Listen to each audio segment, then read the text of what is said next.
Masya Allah, barakallahu fiik. Barakallah. Apa nih Ustaz? Ana sambil jalan ini Ustaz. Oh, labas. Topnya mungkin karena paten atas. Yang ke depan satu. Sudah ini Ustaz, sudah ready, sudah bisa kita ini Ustaz, mulai Ustaz. Boleh. Ya, ana izin Ustaz, buka Ustaz sebentar Ustaz. Tafadhol. Ya. Bismillahirrahmanirrahim. Assalamualaikum warahmatullahi wabarakatuh. Waalaikumsalam warahmatullahi wabarakatuh. Alhamdulillahirabbil alamin. Shalatu wassalamu ala Rasulillahi wa ala alihi wa ashabihi wa mawala amma ba'd. Ya alhamdulillah kita kembali bertemu pada kajian kita malam hari ini. Ahad 6 Desember 2020 bersama guru kita Al-Ustadz Abu Abdillah Amir hafizahullahu taala. Beliau merupakan alumnus dari Darul Hadis Ma'arif Yaman dan beliau juga dai yang berasal dari Pontianak, Kalimantan Barat. Jadi beliau adalah guru kami di Pontianak, Kalimantan Barat. Ya, untuk mempersingkat waktu pada malam hari ini, sebagaimana yang telah teman-teman terima semuanya, insya Allah tema kita pada malam hari ini fondasi dalam beragama. Kepada guru kita Al-Ustadz Abu Abdillah Amir hafizahullah ta'ala, waktu dan tempat kami persilahkan. Tafadhol maskur. Bismillahirrahmanirrahim. Assalamualaikum warahmatullahi wabarakatuh. Innal hamdalillah, segala puji bagi Allah Subhanahu wa taala. Nahmaduhu wa nasta'inuhu wa nastaghfiruh. Kami memujinya dan kami minta tolong kepadanya dan kami minta ampun kepadanya. Wa na'udzu billahi min syururi anfusina wa min sayyiati a'malina. Kami berlindung kepada Allah dari keburukan jiwa-jiwa kami dan dari keburukan amal-amal kami. May yahdihillahu fala mudhillalah wa man fala hadiyalah. Barang siapa yang Allah beri petunjuk, maka tidak ada yang bisa menyesatkannya. Barang siapa yang Allah sesatkan, maka tidak ada yang bisa memberi petunjuk kepadanya. Asyhadu an la ilaha illallah wahdahu la syarikalah wa asyhadu anna Muhammadan abduhu wa rasuluh. Aku bersaksi bahwasanya tidak ada ilah yang berhak disembah dengan benar melainkan Allah. Dialah yang Maha Esa, tidak ada sekutu baginya. Dan aku bersaksi bahwasanya Muhammad adalah hamba dan juga utusannya. Para pendengar yang semoga dirahmati Allah Subhanahu wa taala, marilah kita senantiasa bersyukur kepada Allah Subhanahu wa taala atas segala nikmat yang Allah berikan kepada kita, yaitu nikmat iman, nikmat Islam, dan nikmat kesehatan. Karena dengan nikmat tersebut kita semuanya pada malam hari ini bisa melakukan berbagai macam aktivitas pada kehidupan kita. Oleh karena itu kita wajib bersyukur kepada Allah Subhanahu wa taala atas segala nikmat yang Allah berikan kepada kita. Barang siapa yang senantiasa bersyukur kepada Allah Subhanahu wa taala, maka dia akan mendapatkan tambahan-tambahan nikmat dan juga akan mendapatkan kebahagiaan-kebahagiaan. Berbeda halnya kalau orang itu tidak bersyukur kepada Allah SWT. Dia ingkar kepada nikmat-nikmatnya. Dia ingkar terhadap apa-apa yang Allah berikan, maka dia akan tidak bahagia.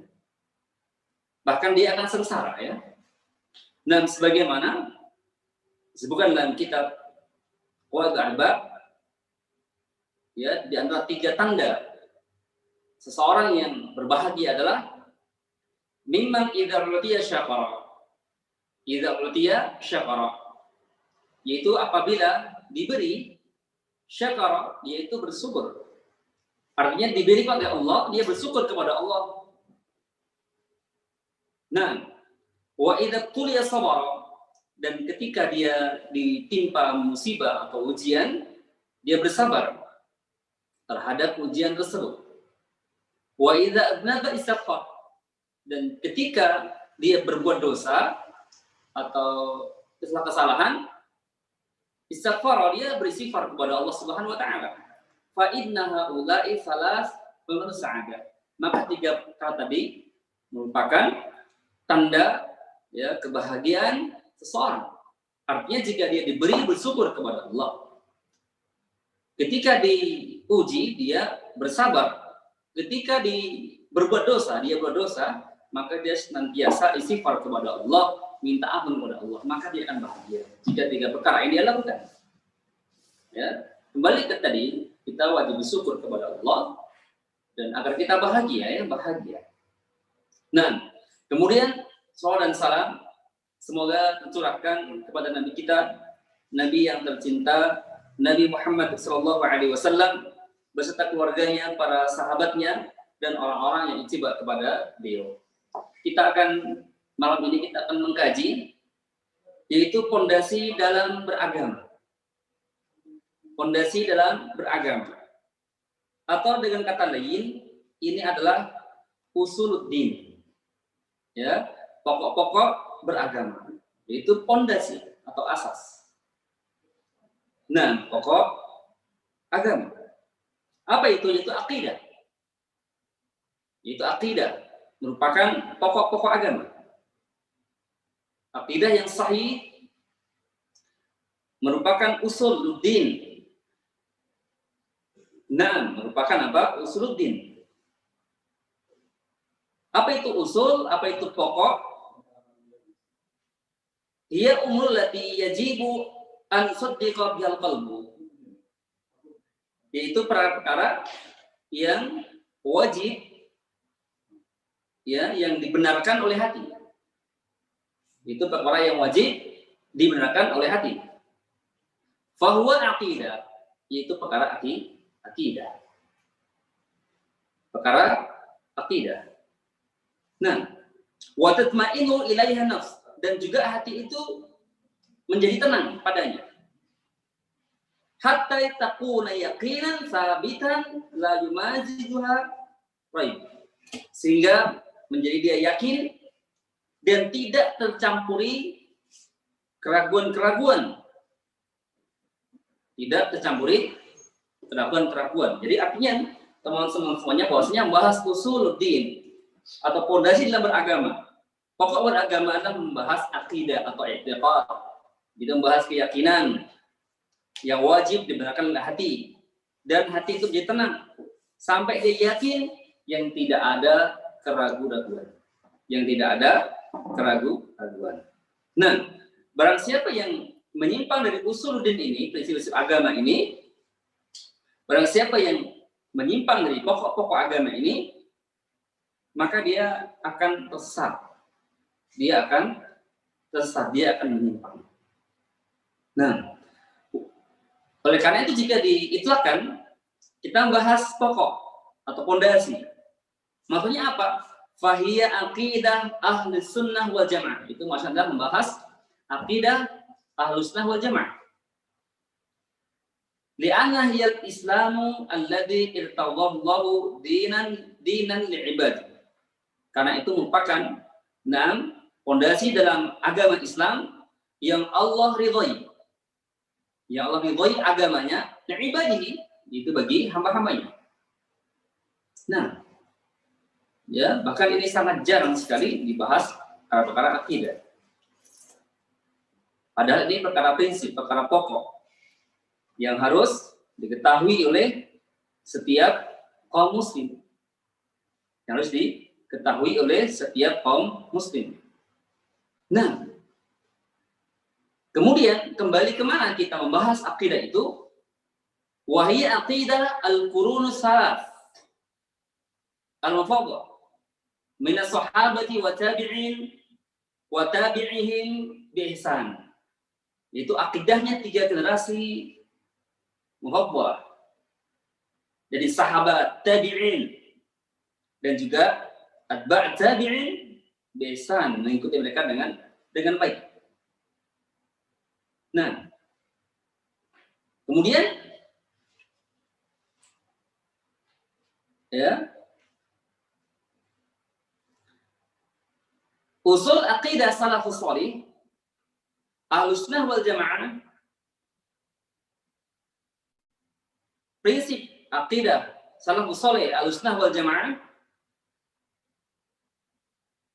dan ia usul ialah pokok qad bayyana Nabi sallallahu alaihi wasallam bayan syafi'i, yang telah Nabi jelaskan dengan penjelasan syafi'an yang sangat gamblang sekali, sangat jelas dan juga gamblang.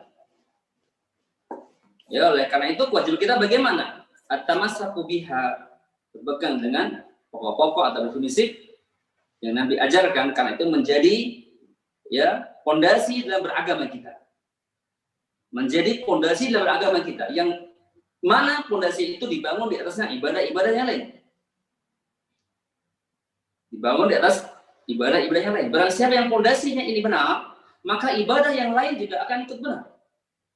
Tapi sebaliknya barang siapa yang pondasi agamanya, dalam beragamanya itu pondasinya rusak, maka amal-amal ibadah yang lainnya juga akan ikut rusak. Ini penting yang bahas apa? Ya, pondasi dalam beragama. Nah, pondasi dalam beragama. Kemudian, apa di antara pondasi yang kita bahas pada malam ini? Pondasi yang kita bahas pada malam hari ini adalah al-iman wa arkan. Itu pokok-pokok yang pertama adalah keimanan dan rukun-rukunnya. Itu pokok-pokok keamanan dan keimanan dan rukun-rukunnya. Sebagian hadis sahih ya tentang iman, antu'mina billahi wa malaikatihi wa kutubihi wa rusulihi wal yaumil akhir wa tu'mina bil qadari khairihi wa syarrihi. Yaitu engkau beriman kepada Allah, engkau beriman kepada malaikatnya, engkau beriman kepada kitab-kitabnya, engkau beriman kepada rasul-rasulnya, dan engkau beriman kepada hari akhir, dan juga engkau beriman dengan takdir yang baik dan juga takdir yang buruk.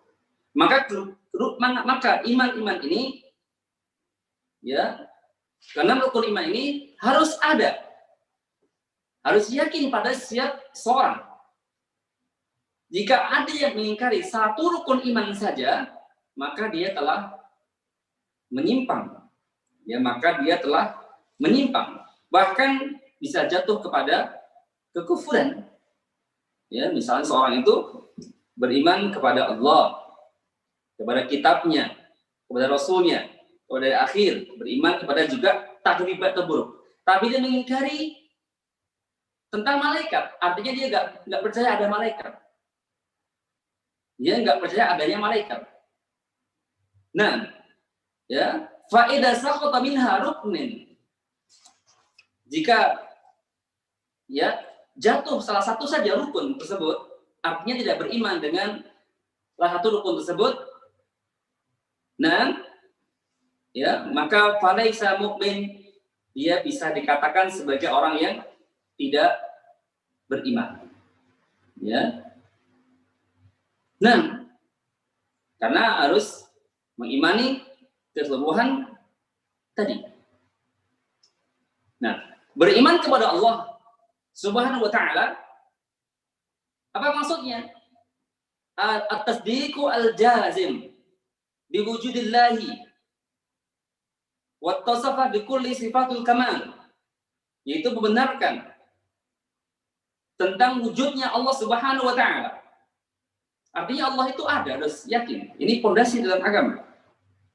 Dan juga mensifati dengan kesempurnaan sifat-sifat Allah Subhanahu wa taala.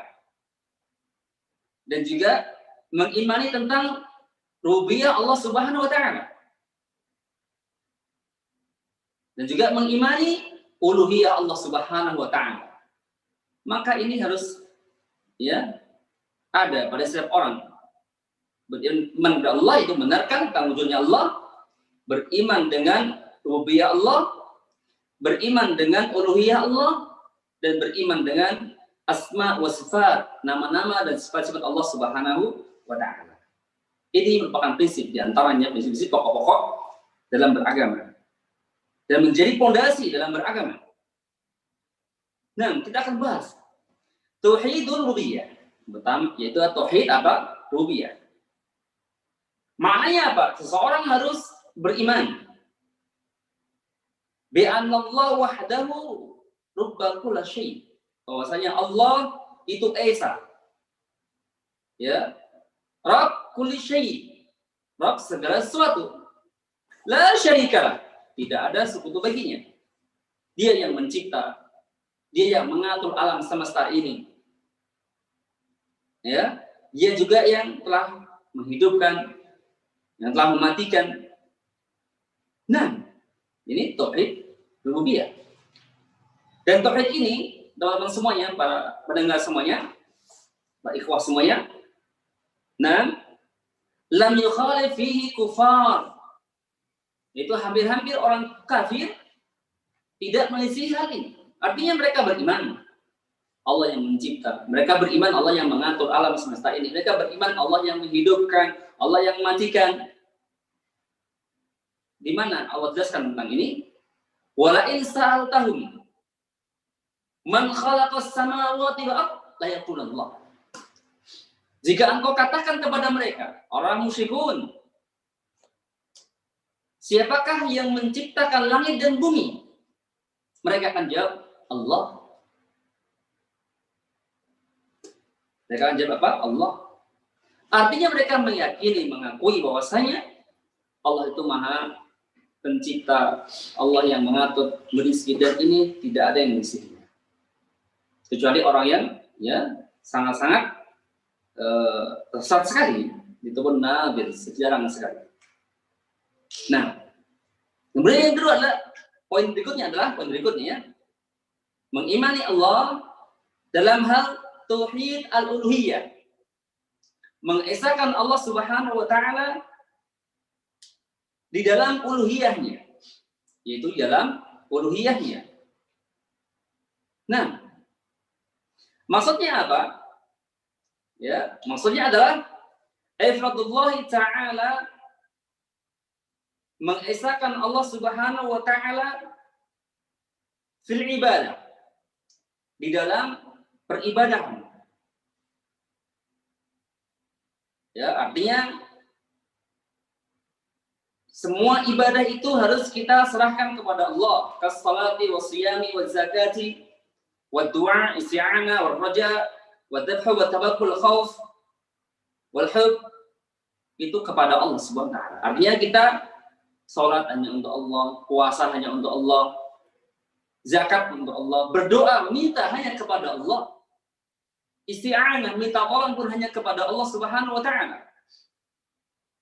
Wadzabhu menyembelih juga hanya untuk Allah Subhanahu wa taala.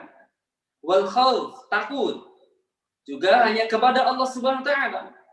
Wala yusrafu syai' min al-ibadah ghairihi. Maka tidak boleh memalingkan bentuk-bentuk ibadah itu kepada selain Allah Subhanahu wa taala. Dan tauhid ya uluhiyah ini huwa ma da'a ilaihi jami'ur rusul, yang semua para rasul menyeru ya kepada manusia untuk tauhid ini, artinya untuk mengesahkan Allah Subhanahu wa taala. Untuk mengesahkan Allah Subhanahu wa taala. Dan perintah yang terbesar yang Allah perintahkan kepada kita adalah tauhid. Hanya beribadah kepada Allah saja. Allah berfirman, wa'budullaha wa la tusyriku bihi syai'a. Sembahlah Allah saja. Wa la tusyriku bihi syai'a, dan janganlah engkau menyekutukannya dengan sesuatu apapun. Ya. Nah, ini merupakan apa? Merupakan pondasi dalam beragama, yaitu tauhid uluhiyah. Yaitu menyerahkan ibadah hanya kepada Allah saja. Wa huwa awwaluddin wa akhiru. Ini juga merupakan awal agama dan akhirnya, yaitu tauhid uluhiyah. Dan juga ini tauhid ini yang membedakan antara yang mukmin sama yang kafir. Ya, berarti tauhid ini melaki iman kepada Allah ini. Juga yang bedakan mana ahli surga dan mana ahli neraka. Itu perkara tauhid ini. Nah, ya, maka penting sekali kita membahas masalah pokok atau pondasi dalam beragama ini, itu perkara keimanan kepada Allah SWT. Membahas tauhid. Ya. Nah, karena tauhid merupakan pondasi agama. Barang siapa yang rusak tauhidnya, maka ibadah yang lain tidak akan diterima oleh Allah Subhanahu wa taala. Nah, bahkan pelakunya itu artinya dia yang menyimpang dari akidah yang benar, menyimpang dari tauhid Allah. Pelakunya itu, maka dia bisa jatuh ke dalam neraka, bahkan kekal selama-lamanya. Oleh karena itu Allah menciptakan manusia di dunia ini, ima dia bertauhid kepada Allah atau dia berbuat syirik kepada Allah Subhanahu wa taala. Atau dia berbuat syirik kepada Allah Subhanahu wa taala. Apa itu syirik? Sarful ibadah ghairillah. Jika dia memalingkan atau menyerahkan ibadah-ibadah itu kepada selain Allah Subhanahu wa taala, maka dia jatuh kepada kesyirikan. Ketika dia jatuh kepada kesyirikan, maka dia akan celaka, dia akan binasa. Nah, bahkan ibadah-ibadah yang dia lakukan akan sirna. Nah, karena syirik itu akan merusak amal. Syirik akan merusak ibadah. Ya, sebagaimana ya, seseorang yang sholat jika berhadas, maka akan rusaklah sholat tersebut. Begitu pula orang yang beribadah kepada Allah kemudian masuk kepada syirik, maka rusaklah ibadah semuanya. Nah, fa'lam al-ibadata la tusamma ibadah illa ma tuhid. Ketahuilah sesungguhnya ibadah tidak akan dinamakan ibadah tanpa disertai dengan tauhid. Kama anna salata la tusamma salatan illa ma'a thahar. Sebagaimana salat tidak akan dinamakan salat kecuali jika dia bersuci. Seperti orang yang salat dan dia berhadas, maka rusaklah ibadah salatnya, batal. Begitulah orang yang bertauhid, kemudian dia menyekutukan Allah, berbasis kepada Allah, maka rusaklah ibadah orang tersebut. Ibadahnya rusak. Bahkan ibadah-ibadah yang dia lakukan akan ikut rusak gara-gara mengerjakan kesyirikan, syirkul akbar. Nah, sebagaimana yang Allah firmankan di Al-Quran surah Az-Zumar ayat 65, la in asyrakta la yahbatuna 'amaluka. Kalau seandainya engkau menyekutukan Allah, la yahbatuna 'amaluka, niscaya akan lenyaplah amal-amalmu. Wala takunanna minal khasirin, dan jangan engkau itu termasuk orang-orang yang merugi. Nah, ya, maka jelaslah ya orang-orang yang berbasis kepada Allah, maka lenyaplah amalan-amalan. Dan juga sebagaimana yang Allah firmankan di Al-Quran surah Al-An'am ayat 88, walau asyraku la habitu anhu ma kanu ya'malun. Seandainya mereka itu menyekutukan Allah Subhanahu wa taala, maka akan lenyaplah amalan-amalan yang telah mereka kerjakan. Ya, maka terhapuslah amalannya. Ini berarti kita perlu membahas pondasi dalam agama. Pondasinya agama. Usulnya, prinsipnya. Jika prinsipnya ini benar, maka ibadah-ibadah yang lain juga akan ikut benar.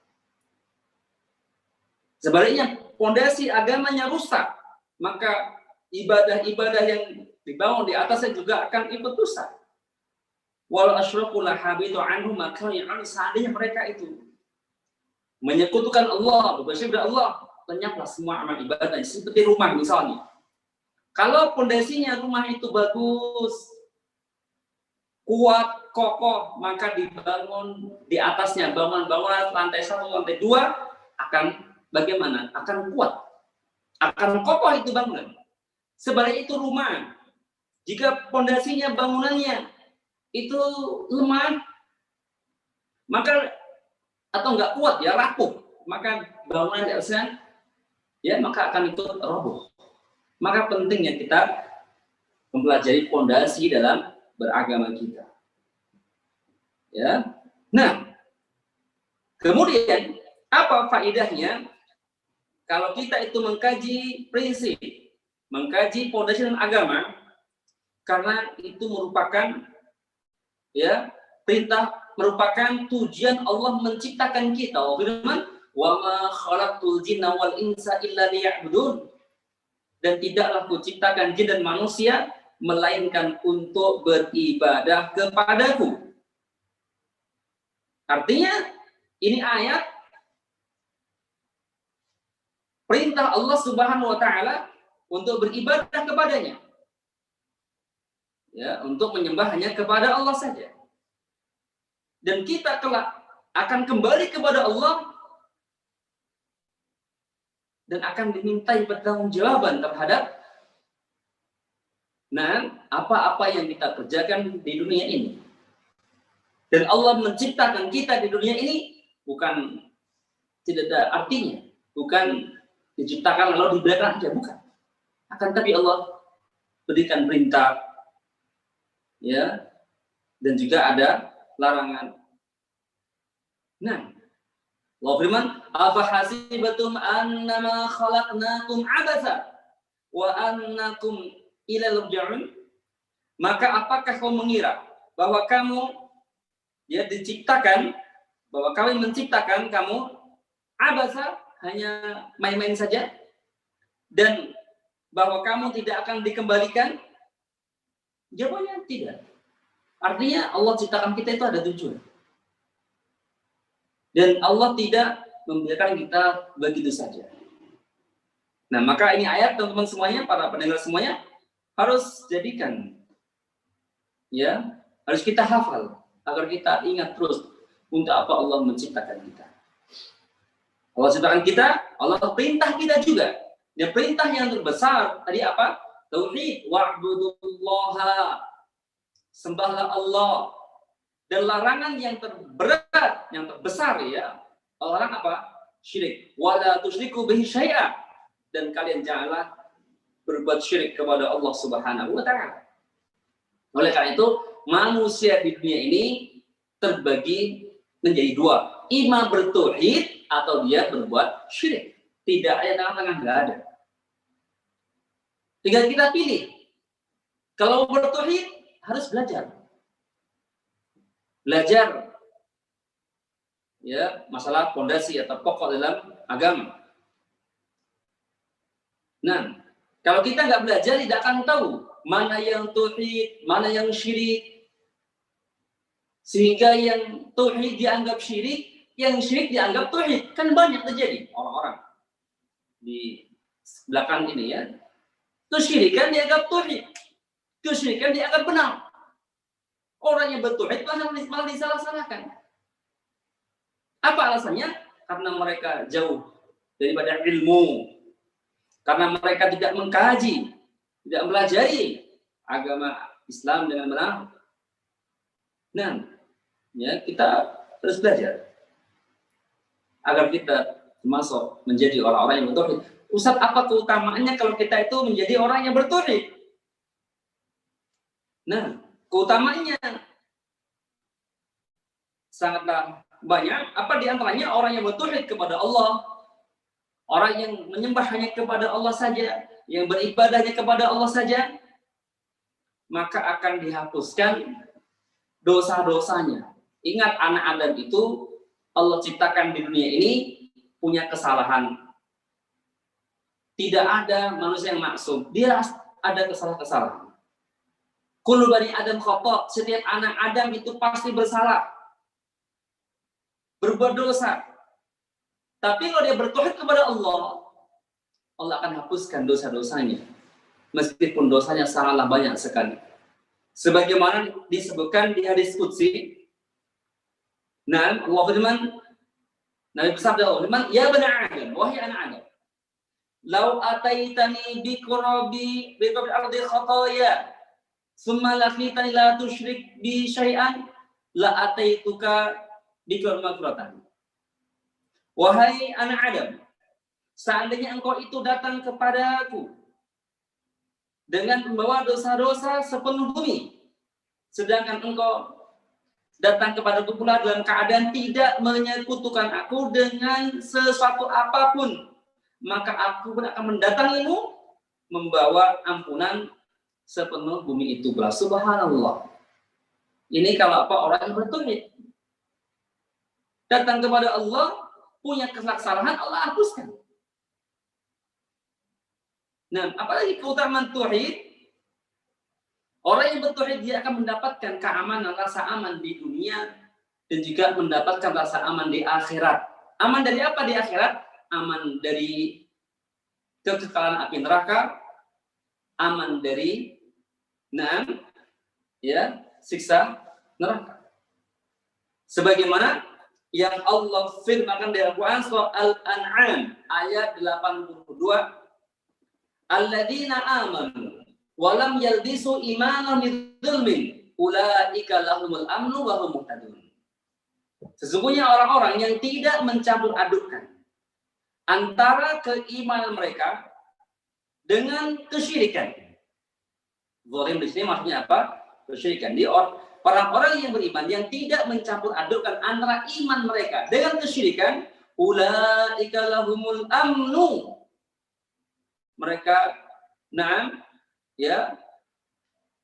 akan mendapatkan keamanan. Aman di mana? Yang pertama aman di dunia, aman dari penyimpangan. Yang kedua aman di akhirat, aman dari kekalahan api neraka. Nah, ada tauhid itu,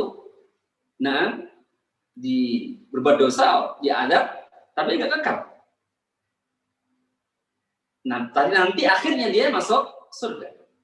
Dia aman dari kekalahan. Juga aman masuk neraka. Artinya bagaimana? Artinya adalah, dia masuk surga tanpa diadab, tanpa disiksa. Nah, wa hum muhtadun. Dan juga mereka akan mendapatkan petunjuk atau hidayah. Petunjuk di dunia. Allah tunjukkan dia berada di atas al-haq. Petunjuk di akhirat, dia akan ditunjukkan jalan menuju surga. Ditunjukkan ke surga oleh Allah Subhanahu wa taala. Ini keutamaan orang yang bertauhid. Nah, dan juga berikutnya orang bertauhid dia akan dijamin masuk surga. Dan ini merupakan cita-citanya setiap kaum muslimin. Orang yang beriman, orang muslim, dia itu bercita-cita kalau meninggal dunia masuk surga. Ini orang muslim mukmin, cita-citanya kalau meninggal dunia masuk surga Allah Subhanahu wa taala, bukan masuk neraka. Ya, maka orang mukmin itu cita-citanya meninggal dunia masuk surga. Dan kita berdoa siang malam minta surga Allah. Allahumma inni as'alukal jannah. Ya Allah, sesungguhnya aku padamu ya Allah surgamu. Minta kepada Allah. Ternyata orang bertauhid Allah jamin dia surga. Orang bertauhid Allah jamin dia surga. Sebagaimana yang Nabi sabdakan di hadis sahih riwayat Muslim, man mata wa huwa ya'lam annahu la ilaha illallah dakhala jannah. Barang siapa yang meninggal dunia dan dia tahu la ilaha illallah itu tauhid, maka dia masuk surga. Dia masuk surga. Lihat di sini keutamaan orang yang bertauhid. Dan juga sebagaimana yang Nabi sabdakan, man mata la yusyrik billahi syai'an dakhal jannah. barang siapa yang mati dalam keadaan tidak menyekutukan Allah dengan sesuatu apapun, dia masuk surga. Artinya dia meninggal dunia tidak mengerjakan kesyirikan atau dia berbuat syirik tapi sudah bertobat kepada Allah dan dia menjadi orang yang bertauhid, maka dia dijamin masuk surga Allah Subhanahu wa Ta'ala. Nah, dan surga itu tempat yang penuh dengan kenikmatan-kenikmatan, tempat yang abadi, kekal. Kenikmatannya kekal. Kalau mau makan buah-buahan di surga, Allah berikan tanpa susah payah untuk membelinya atau manjat pohon yang tinggi, tidak. Karena itu buah-buahannya namanya sama seperti di dunia, tapi hakikat dan rasanya berbeda. Tidak sama dengan buah dunia ini. Rasanya dan hakikatnya. Hanya nama saja yang sama. Mau minum madu, di sana ada sungai madu. Mau minum susu, di sana ada sungai susu. Mau minum khamar, di sana ada sungai khamar. Yang diminum tidak memabukkan, tapi lezat bagi orang yang minumnya. Di surga, ya, duduk di atas dipan-dipan. Masya Allah, nikmat. Nah, tidakkah kita menginginkan surga? Tentunya kita ingin. Meninggal dunia masuk surga. Dan kita di dunia ini enggak kekal, ya. Kita itu terbatas. Jika sudah tiba ajal kita akan mati. Tidak ada manusia yang maksum hidup di dunia ini yang kekal, tidak.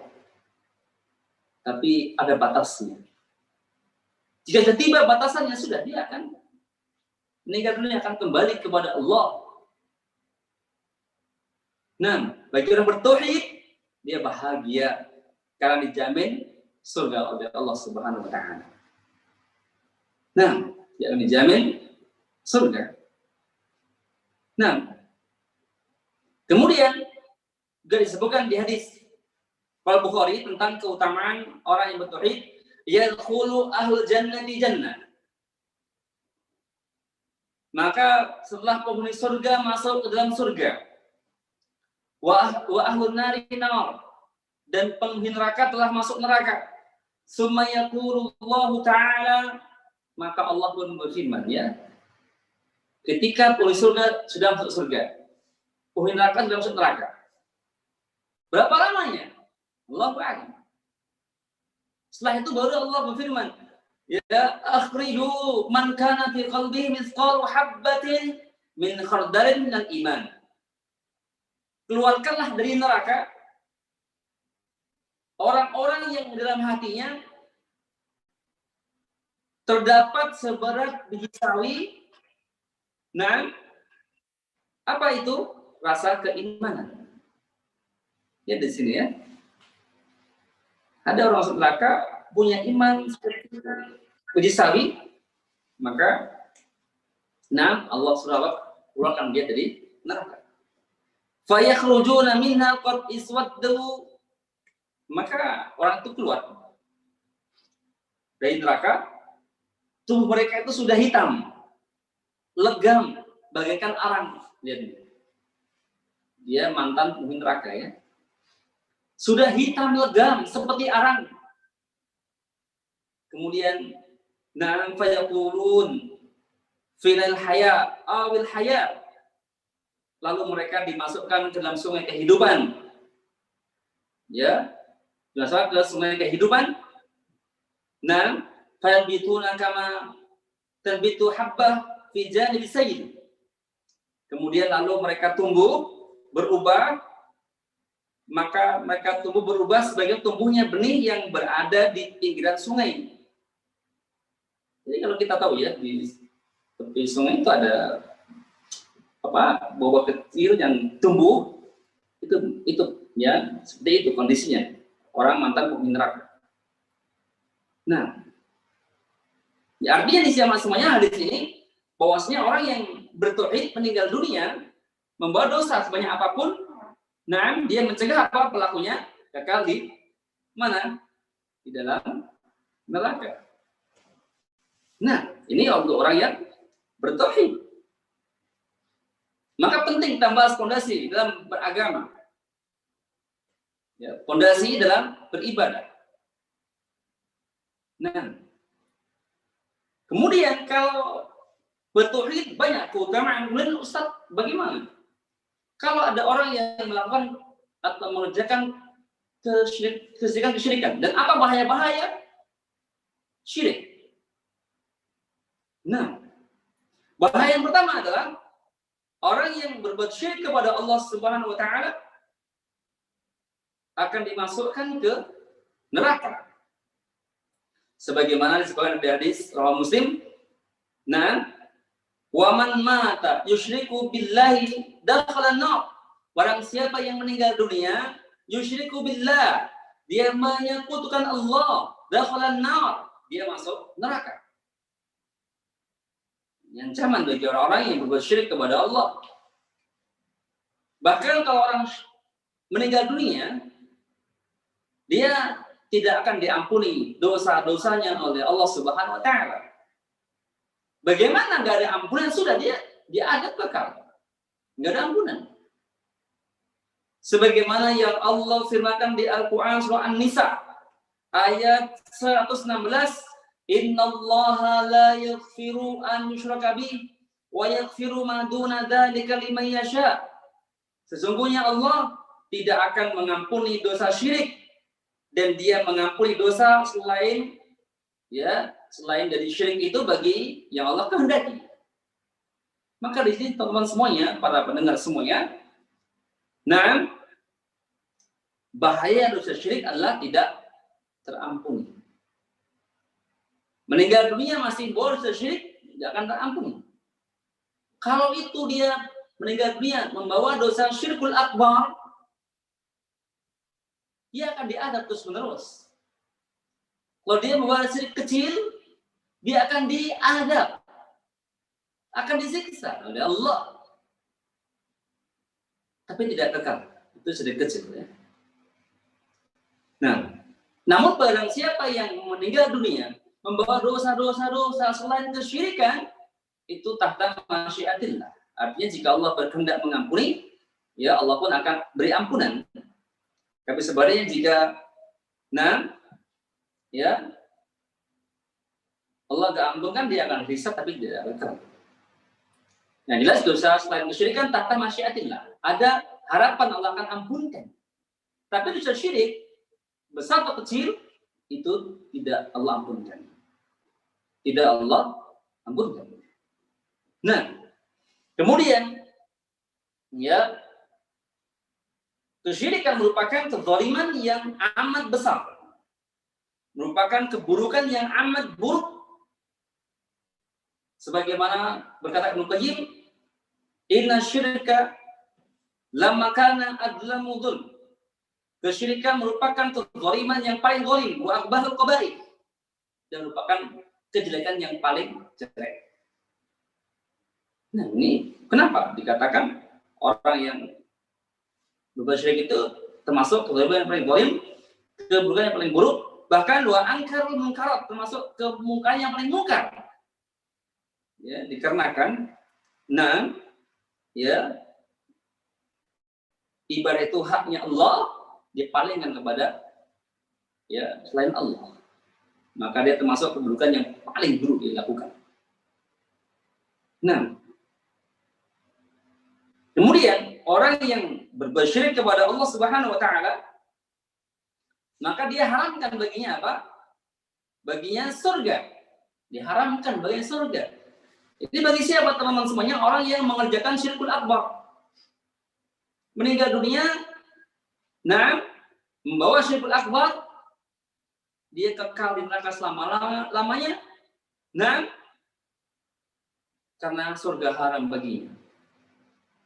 Sebagaimana yang Allah firmankan di Al-Quran surah Al-Ma'idah ayat 72. Innahu man yusyrik billahi faqad harramallahu 'alaihi al-jannah wa ma'wahu an-nar wa ma lidh-dhalimin min ansar. Sesungguhnya orang-orang yang mempersekutukan Allah dengan sesuatu apapun faqad haramallahu 'alal jannah, maka sungguh Allah haramkan baginya surga. Kalau Allah sudah haramkan surga untuknya, wa ma'wahu nar, tempat kembali mereka ke neraka. Wa malid zalimina min ansar, dan bagi orang-orang yang berbuat zalim berupa kesyirikan masuk neraka, tidak ada orang yang bisa menolongnya. Dia tidak bisa mendapatkan syafaat. Dia tidak mendapatkan apa? Syafaat. Artinya nggak ada yang bisa menolong dia, sudah. Nah, ini bahaya orang yang berbuat syirik kepada Allah Subhanahu wa Ta'ala. Bahkan amal-amal yang dia lakukan itu terhapus. Allah firman, walau asyraku lahabitu anhum ma kanu ya'malun. Seandainya mereka berbuat syirik kepada Allah, pastilah gugur, lenyap amalan-amalan yang mereka kerjakan. Nah, maka teman-teman semuanya, janganlah sekali kita memalingkan peribadahan kepada selain Allah Subhanahu wa Ta'ala. Karena sarful ibadah li ghairillah syirkun. Barang siapa yang memalingkan peribadahan kepada selain Allah, maka dia telah jatuh kepada kesyirikan. Nah, kita ambil contoh, beberapa contoh ya. Setelah itu kita ambil pertanyaan. Nah, ya, contohnya masalah doa. Berdoa itu, nah, ya, berdoa merupakan ibadah. Merupakan apa? Ibadah. Doa merupakan ibadah yang harus diserahkan hanya untuk Allah saja. Allah firman, "Ud'uni astajib lakum." Berdoalah kepadaku, niscaya akan ku perkenankan doa kalian. Innalladzina yastakbiruna an ibadati. Sesungguhnya orang-orang yang menyombongkan, tidak mau beribadah kepadaku, sadkhul jahannam madakhirin, maka ya, akan masuk neraka dalam keadaan hina. Ini yang merupakan bahwasanya doa itu merupakan ibadah. Doa wal ibadah, doa adalah ibadah. Dan harus ditujukan hanya untuk Allah saja. Meminta hanya kepada Allah, ya Allah, ya Rahman, ya Rahim. Nah, beri aku jalan keluar dari apa-apa yang sulit untukku. Doa hanya kepada Allah. Minta hanya kepada Allah. Jika dia palingkan itu doa kepada makhluk, kepada jin contohnya, ya, atau kepada orang yang meninggal dunia, dia datang ke kubur fulan, ke makam tertentu, datang ke kubur sana, wahai Syekh fulan, ya tolong aku, wahai wali fulan, tolong aku, hilangkanlah kesulitan yang ada padaku. Ya, atau lunaskanlah hutang-hutangku misalnya. Datangnya minta ke orang mati. Datangnya minta kepada kuburan. Maka jelas itu termasuk syirkul akbar yang mengeluarkan seseorang dari agama Islam. Atau dia datang kepada mana? Nah, datang kepada jin. Dia sulit buka usaha ayam geprek misalnya. Ya. Nah, ya misalnya, Pak, ini sehari laku satu sayap saja misalnya. Harus sulit dia. Kita pakai nama mirip gitu kan, misalnya kan. Ya, dia sulit. Dia datang ke jin, dia datang ke gunung Kemungkus atau ke Gunung Salak, ke Gunung Kali, datang tenan, semedi di goa. Pengen ketemu jin, dia lanjut, Allah tunjukkan jin padanya. Misalnya, dia minta, wahai jin, tolong aku, bantu aku, agar orang-orang itu beli ke dagangan saya. Dia mintanya ke jin, biar laris dagangannya. Wahai jin, bantu aku jin, biar laris daganganku ini. Ini merupakan kesyirikan, syirkul akbar. Nah, bisa mengeluarkan seseorang dari agama Islam.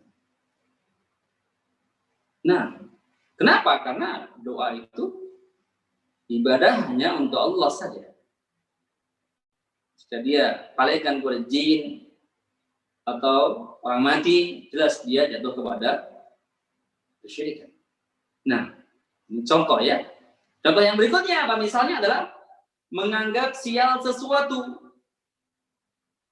Menganggap sial sesuatu. Nah, itu menganggap sial sesuatu. Contohnya, ya kadang ada orang itu mau hendak menikah, dia akan mencari hari baik. Oh, hari baik itu ya mungkin ada yang meramal hari baik nikahnya baik itu Senin Pon misalnya. Ini orang Jawa biasanya tahu mana itu ya. Nggak boleh Jumat Legi misalnya, itu bahaya, angker katanya. Ini kalau dia menganggap sial suatu hari, ini jatuh dari syirik. Atau menganggap sial bulan tertentu itu jangan nikah atau khitanan atau punya hajat pada bulan Suro. Suro itu bulan apa ya? Sofar ya, misalnya begitu. Nah, dia nggak mau, itu katanya bulan Suro itu banyak kesialan. Dia urungkan hajatnya, dia urungkan pernikahannya, takut jatuh tertimpa musibah. Ya, ini merupakan juga kesyirikan. Nah, sebagaimana yang Nabi sabdakan, la adwa wala tiyarata wala hamma wala safar. Tidak dibenarkan menganggap penyakit itu bisa menular dengan sendirinya tanpa kehendak Allah Subhanahu wa taala. Dan tidak dibenarkan menganggap sial sesuatu. Dan tidak dibenarkan pula beranggapan nasib malang karena tempat. Juga tidak dibenarkan beranggapan sial di bulan Safar. Ini hadis Al-Bukhari dan juga Muslim. Dan juga Nabi bersabda, di hadis Abu Dawud, atyatu syirkun. Nabi bersabda, tiara beranggapan sial itu adalah kesyirikan, beranggapan sial itu kesyirikan, beranggapan sial itu kesyirikan. Jelas Nabi ini menyebutkan dan menganggap sesuatu itu apa? Dihukumi syirik. Nah, kemudian juga disebutkan di hadis dari Anas radhiyallahu anhu, Nabi bersabda, la adwa wa tiyarata, tidak dibenarkan menganggap penyakit menular dengan sendirinya dan tidak dibenarkan beranggapan sial.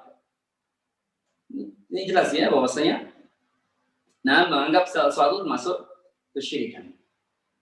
Termasuk apa? Kesyirikan di Pontianak sini ada ya, menganggap sesuatu itu juga ada, di mana-mana ada. Ya, karena ya begitu manusia ya. Dia nggak tahu jatuh ke situ, ya sudah, dia harus belajar. Nah, kemudian contoh yang berikutnya, yaitu takut kepada selain Allah Subhanahu wa taala. Takut kepada selain Allah Subhanahu wa taala. Ini takutnya bagaimana yang syirik? Takut yang disertai dengan ketundukan dan pengagungan. Ini merupakan takut ibadah. Takut yang disertai dengan ketundukan dan pengagungan. Ini merupakan takut ibadah yang harus ditujukan kepada Allah saja. Contoh kenapa kita sholat? Takut kepada Allah, kalau nggak kuat Allah akan adab. Maka kita tunduk, patuh kepada Allah, kita mintakan sholat. Kenapa kita puasa Ramadan? Karena juga takut nanti kalau nggak puasa, Allah akan siksa kita. Maka kita tunduk kepada Allah, melakukan puasa dan mengagungkan Allah Subhanahu wa taala. Dan kita menjaga pembatal puasa. Nah, kenapa kita tidak minum khamar? Nah, takut kepada Allah. Jika kita minum khamar di dunia ini, Allah akan azab kita. Ini takut yang istilah dengan pengagungan, ketundukan dan kepatuhan harus diserahkan kepada Allah. Jika dipalingkan kepada selain Allah, ke jin misalnya, ya, kepada orang mati, maka jelas ini termasuk kesyirikan. Termasuk kesyirikan. Lafrian fala takhafuhum wa khafuni in kuntum mu'minin. Maka janganlah kalian takut kepada mereka, tapi takutlah kepadaku in kuntum mu'minin. Jika kalian betul orang yang beriman. Nah, ya, maka teman-teman semuanya, ini kenapa jadi takut yang tergolong kesyirikan. Misalnya dia takut kepada jin, pada mayit, dan menganggap bahwasanya mayit itu bisa memberikan mudarat, maka jelas ini dapat tergolong syirkul akbar. Misalnya orang mau lewat kuburan, dia takut, maka dia berjalan dengan merangkak. Kalau nggak merangkak, dia akan celaka, misalnya. Jelas dia jatuh berat syirkul akbar. Ya. Atau mungkin orang takut memakai baju warna hijau ketika di pantai. Ini juga ada sebagian daerah ya.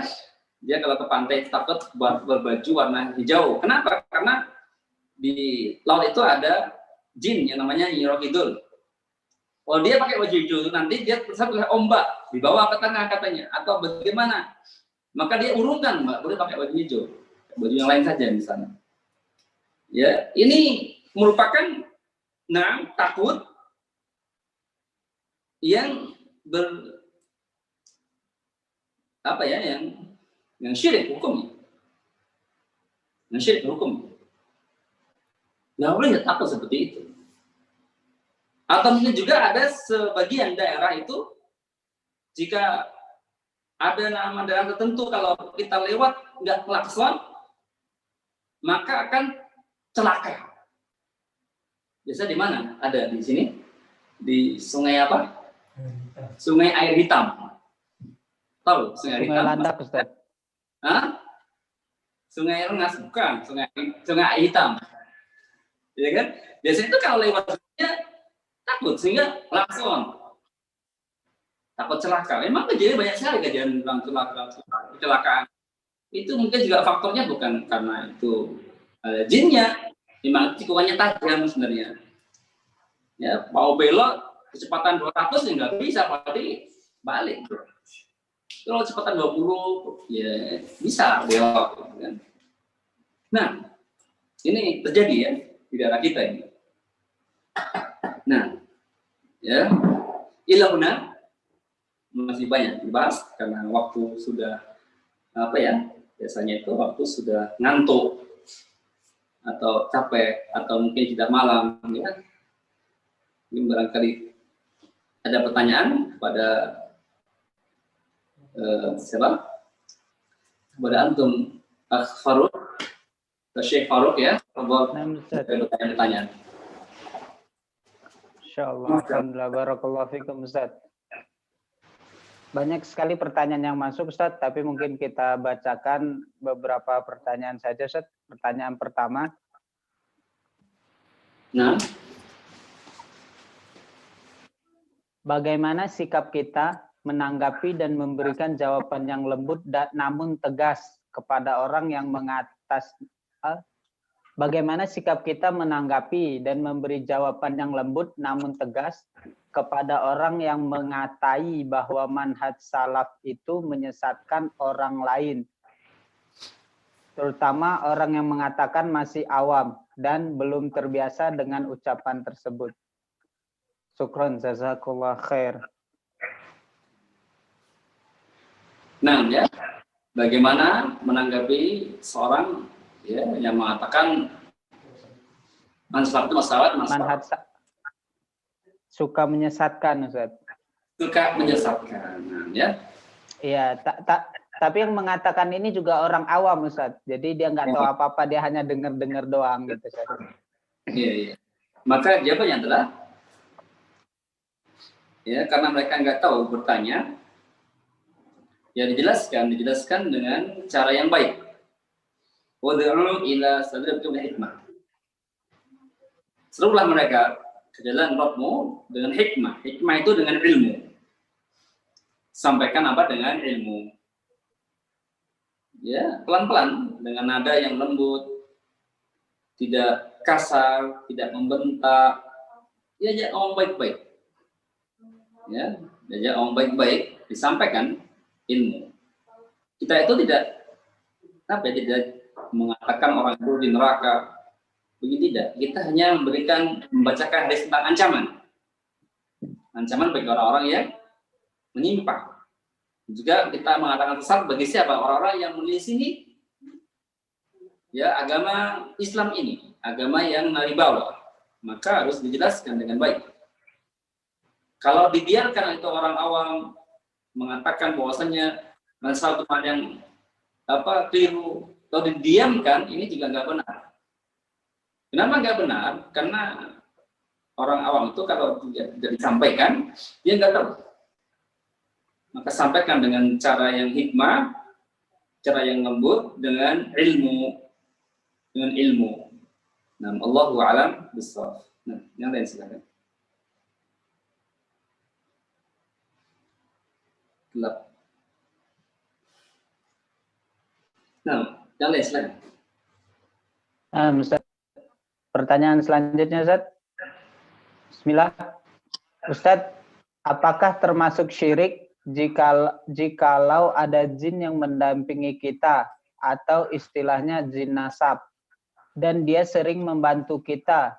Bukankah semua yang terjadi atas izin Allah Subhanahu wa taala? Nah, ya. Apakah termasuk perbuatan syirik jika di badan kita ada jin nasab? Artinya jin nasab itu adalah jin keturunan. Misalnya bapaknya dulu melihara jin, kemudian meninggal dunia, jin itu diwariskan ke anaknya.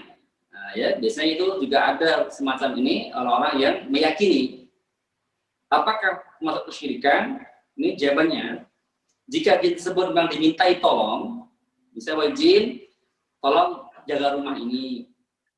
Wahai jin, tolong nanti jaga anakku. Dan anak tersebut ternyata juga mengatakan, jin, ini jaga aku ya, tolong aku ya. Maka ini termasuk apa? Jenis kesyirikan. Tapi jika jin nasab itu diwariskan ke anaknya misalnya, dan anak itu tidak meminta kepada jin tersebut, tidak minta. Dan jin nasab itu ikut. Kadang ada yang masuk ke tubuh seseorang, ya, dia masuk ke tubuh seseorang. Bahkan kadang-kadang dia juga merasuki orang tersebut, mengganggu, ya, maka itu bukan kesyirikan. Kenapa? Karena dia tidak berserikat, tidak bersekutu dengan jin tersebut. Tidak, dia hanya dampak saja diwarisi jin, dan dia tidak minta balas jin itu. Maka ini apa? Bukan kesyirikan. Dan terjadi juga, teman-teman juga banyak orang yang terganggu jin nasab, dia sering dinampakin, kemudian ditanya ke orang tuanya itu jin kakek kamu misalnya. Kemudian dia diruqyahnya sama teman-teman ya, diruqyahnya. Ya, nah, bagian jawabnya dirinci. Nah, jika dia meminta kepada jin itu jatuh ya, syirikan, tidak tolong. Tapi kalau dia tidak tolong ke jin itu sengaja ngikut, maka itu bukan syirikan dan dia harus barok kepada jin tersebut. Allahu a'lam bishawab. Barakallahu fikum. Pertanyaan selanjutnya, Ustaz. Nah, Ustadz, mohon beri pencerahan kepada Ana untuk menasihati ayah Ana. Beliau masih melakukan perbuatan syirik, tanda kurung orang pinter, tapi untuk mengobati orang yang sakit terkena sihir. Ana bingung mau berbuat apa, saat ini Ana hanya mampu berdoa. Mohon nasihatnya, Ustadz. Yang pertama, betul ya, yang pertama adalah untuk orang tua, keluarga kita yang masih jatuh kepada kesyirikan. Yang pertama kali adalah kita harus doakan dia, semoga dapat hidayah, dapat petunjuk. Ini yang pertama. Ya, karena mendoakan orang yang kita dakwahi itu termasuk adab. Di mana kalau kita baca kitab-kitab para ulama, misalnya kita baca kitab Usul Salasah misalnya, akan kita dapat di awal mukadimah, "I'lam rahimatullah." Ketahuilah semoga Allah merahmatimu. Ini merupakan doanya seorang penulis kepada orang yang membaca bukunya atau yang mendengar kalamnya. Itu doa. Apa hikmah doa? Ya agar orang yang membaca bukunya itu mendapatkan rahmatnya Allah, mendapatkan petunjuk. Ya, petunjuk untuk memahami. Nah, bahkan juga kalau kita baca kitab Wail Arba juga di sana ada doa juga penulis ya. Allahul Karim, Rabbul Arsyil Azim. Aku memohon kepada Allah, Rabb yang Maha Karim, yang Maha Mulia. Rabb Arsy Azim. Rabb pemilik arsy yang agung. An yatabalaka fid dunya wal akhirah. Ya, semoga Allah memberikan pertolongan kepadamu di dunia dan juga di akhirat. Ini mendoakan orang yang tidak dakwah dengan doa petunjuk atau hidayah. Ini termasuk ada. Termasuk apa ada. Dan yang bisa menunjukkan dia kepada hidayah untuk mengamalkan apa yang kita sampaikan itu juga Allah. Karena hidayah ada dua ya, hidayah bayan, penjelasan. Ini miliknya para nabi, para rasul juga, para dai, semua manusia bisa menjelaskan. Yang kedua adalah hidayah taufik, yaitu untuk mengamalkan petunjuk yang kita sampaikan. Itu Allah yang punya, maka doa minta kepada Allah. Yang pertama doakan orang yang tidak kita dakwai. Yang kedua adalah, kalau kadang orang tua itu egois ya, kalau anak yang bicara sampaikan, kadang orang tua itu ada rasa ego. Ini anak bermain sore sudah begitu. Karena nggak umpan kita, sampaikan. Maka solusinya bagaimana? Yang dikasih belikan buku misalnya ya, suruh membaca buku yang tipis, jangan belikan yang gede nanti malah nggak dibaca. Ini apa ini? Buku yang kecil, tipis, membahas tentang masalah perkara itu, atau ya disuruh mendengarkan kajian lewat radio atau lewat YouTube yang bahas tema-tema ya tersebut, tema-tema tauhid kesyirikan, walaupun pendek-pendek, jangan yang panjang, dia dengar pendek-pendek saja disampaikan. Kemudian yang ketiga, setelah itu ya sudah kita ajak dia. Kita ajak orang tua kita kemana? Ke kajian. Dibonceng, ayo Pak, ikut kita dengar kajian. Ya, begitu caranya. Dengan cara berbagai cara, ya. Jangan putus asa ya. Kita sudah sampaikan, ternyata orang tua itu nggak mau, kita tinggalkan. Ini nggak boleh juga. Nggak boleh, karena kita ingin dia selamat dari kesyirikan-syirikan. Kita harus ajak dia dengan berbagai macam cara agar bertauhid kepada Allah Subhanahu wa Ta'ala. Yang jelas, intinya kalau mau menyampaikan ke orang tua juga sampaikan dengan cara yang hikmah, dan jangan terlalu sering. Kadang orang tua itu bosan. Pagi itu dia omongkan, siang itu dia omongkan, malam itu lagi, pagi itu lagi. Tiap hari gitu, makanya bosan. Maka cari waktu-waktu yang pas, kira-kira yang mengena. Itu biasanya keluarga itu tahu kapan, misalnya habis subuh itu pas nyantai, ya, atau pas saat kapan ya malam hari saat istirahat, mau istirahat, ini juga waktu yang tepat. Tapi kalau itu terus yang diulang-ulang nanti kadang orang itu bosan ya. Nah, wallahu a'lam bishawab.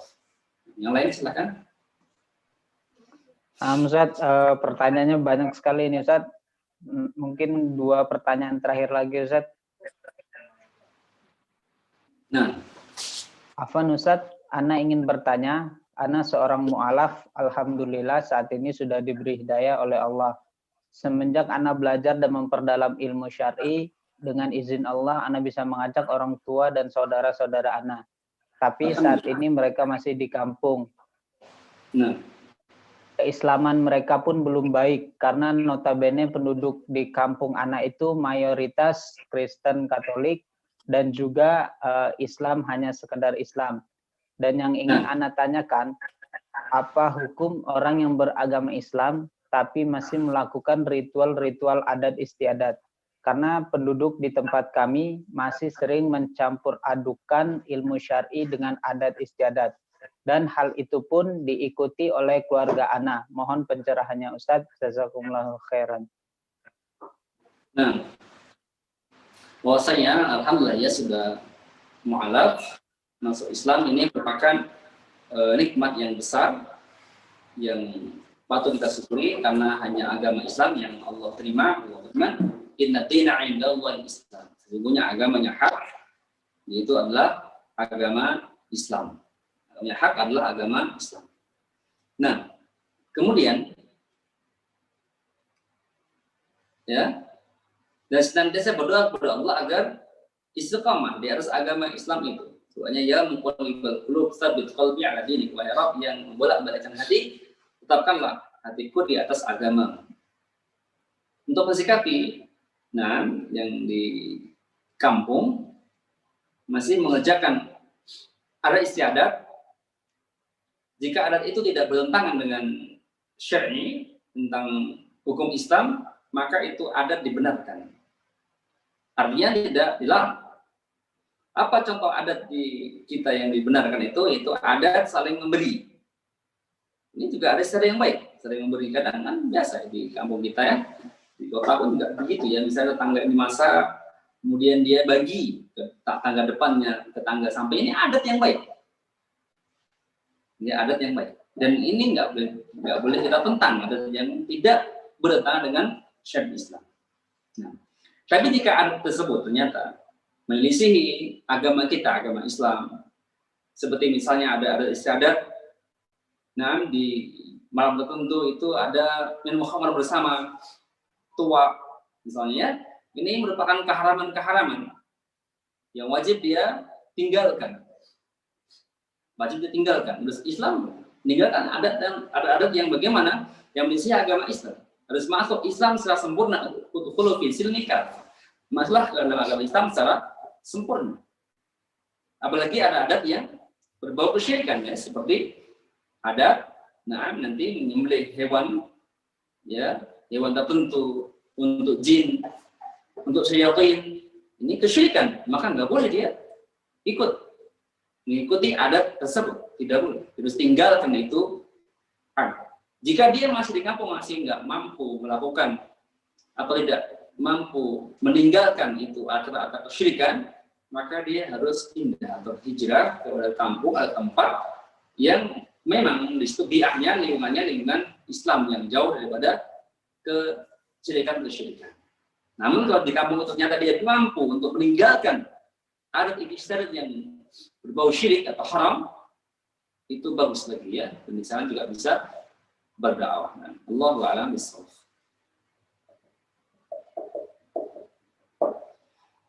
Nah, tidak ada suaranya ya.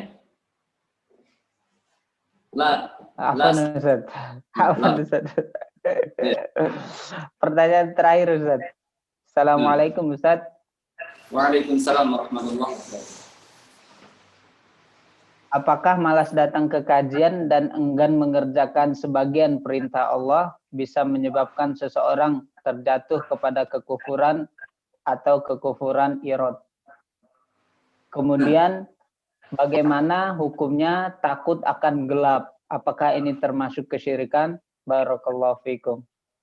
Nah, ketika barakallah. Yang pertama, jika malas kajian atau enggan ke kajian, apakah bisa menyebabkan apa?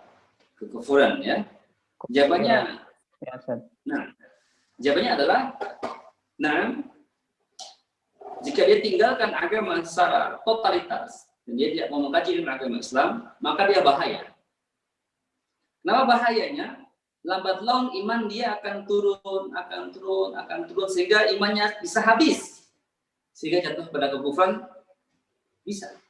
Karena al-iman itu bertambah dengan ketaatan, berkurang dengan kemaksiatan. Ya. Al-iman yazidu bi ta'ah wa yanqus bil maksiat. Iman itu bertambah dengan ketaatan, berkurang dengan kemaksiatan.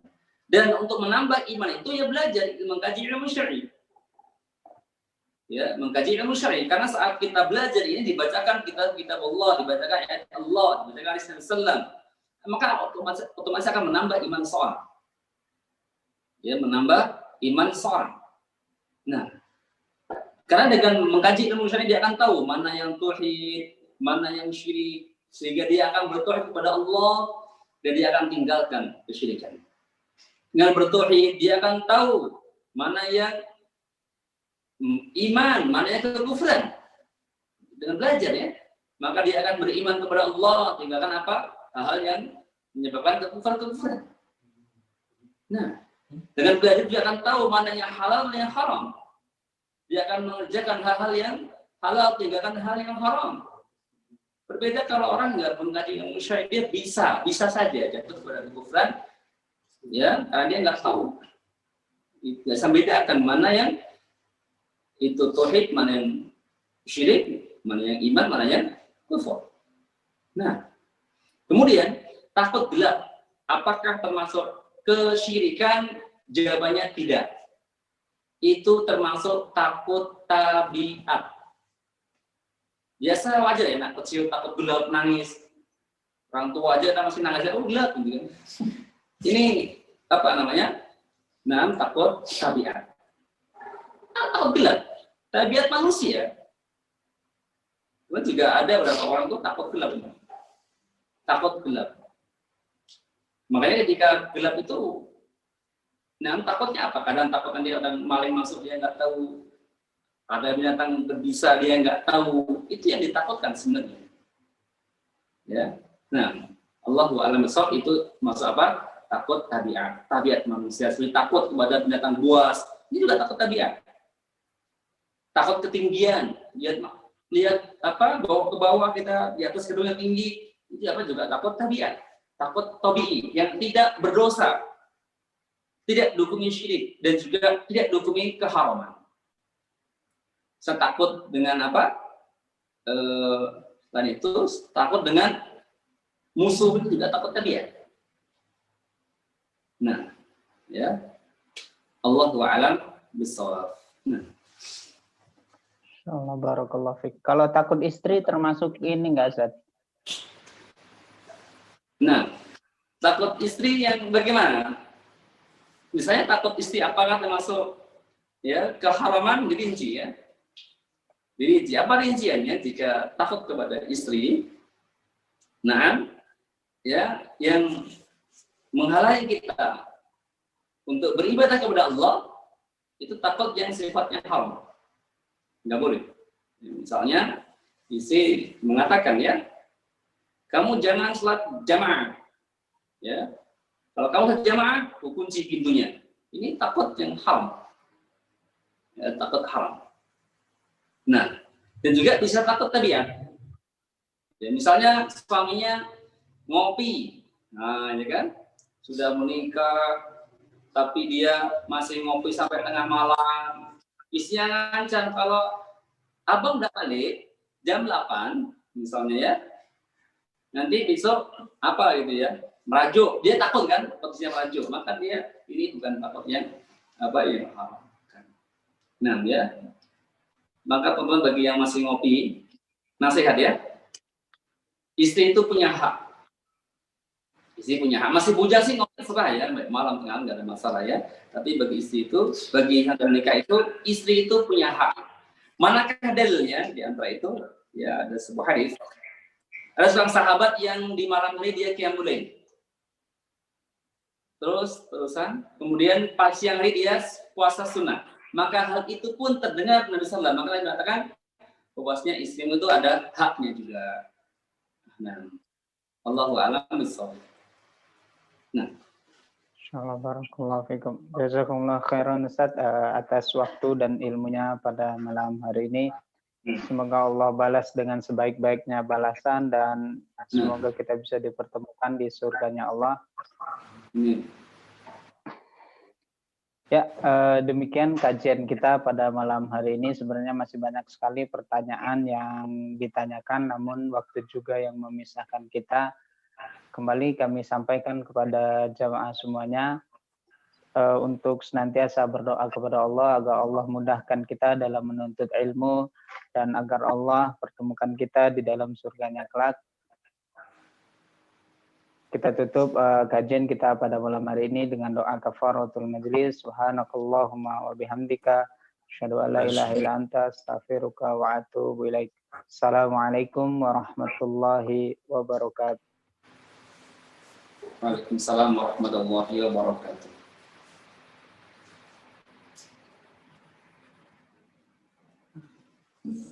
Atas sendiri.